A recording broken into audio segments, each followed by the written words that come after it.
Assalamualaikum warahmatullahi wabarakatuh. IDAS jilid 6 ada bagian yang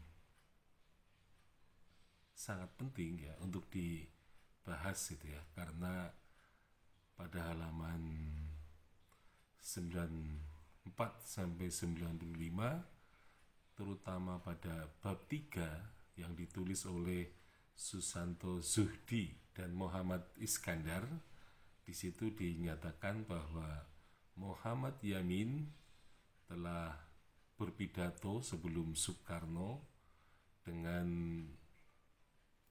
memaparkan 5 gagasan, yaitu gagasan yang pertama adalah peri kebangsaan, kemudian peri kemanusiaan, peri ketuhanan, peri kerakyatan, dan kesejahteraan rakyat.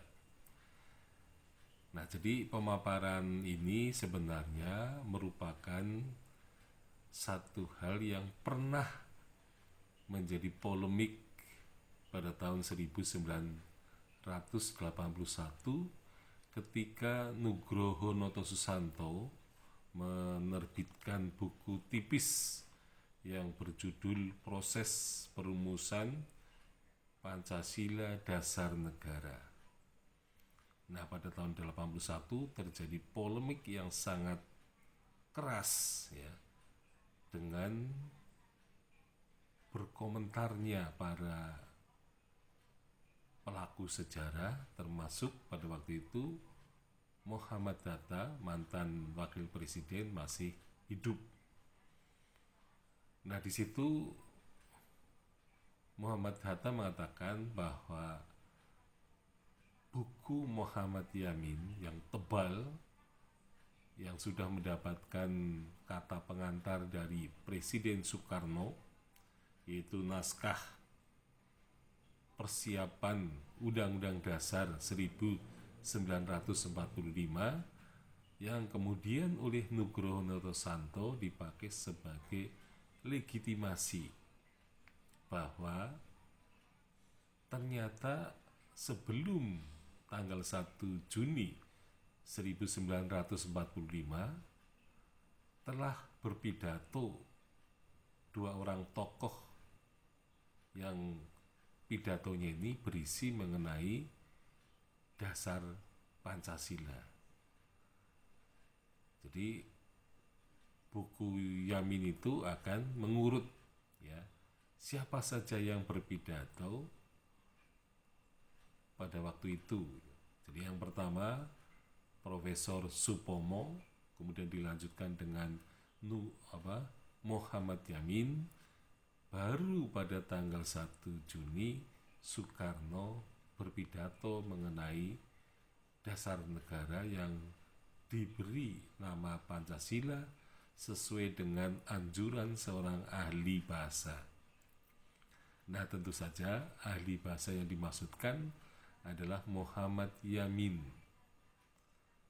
Nah, Muhammad Yamin kemudian menyusun buku tebal itu, dan kemudian dia meminta kata pengantar dari Presiden Soekarno, sehingga kata pengantar itu menjadi legitimasi bahwa isi buku Yamin itu bisa dipertanggungjawabkan, karena tentu saja Presiden Soekarno sudah membaca habis buku itu dan kemudian baru memberikan kata pengantar.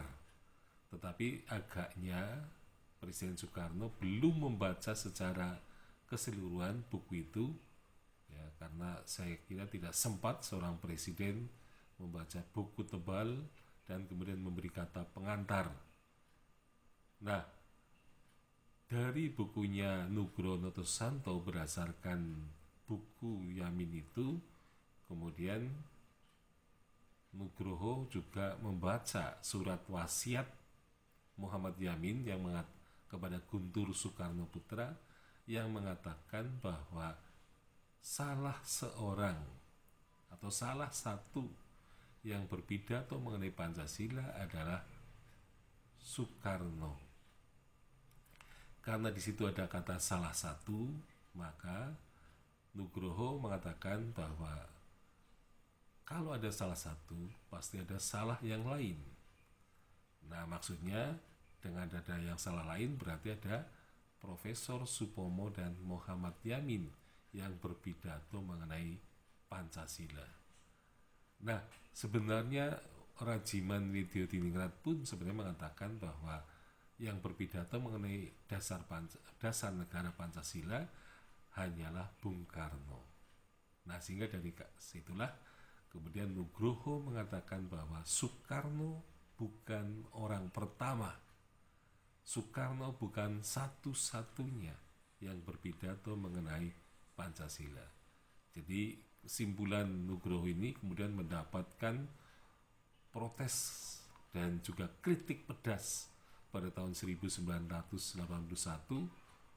di mana di situ terdapat polemik ya yang berkaitan dengan Pancasila yang melibatkan banyak media massa atau persurat kabaran pada masa itu, sehingga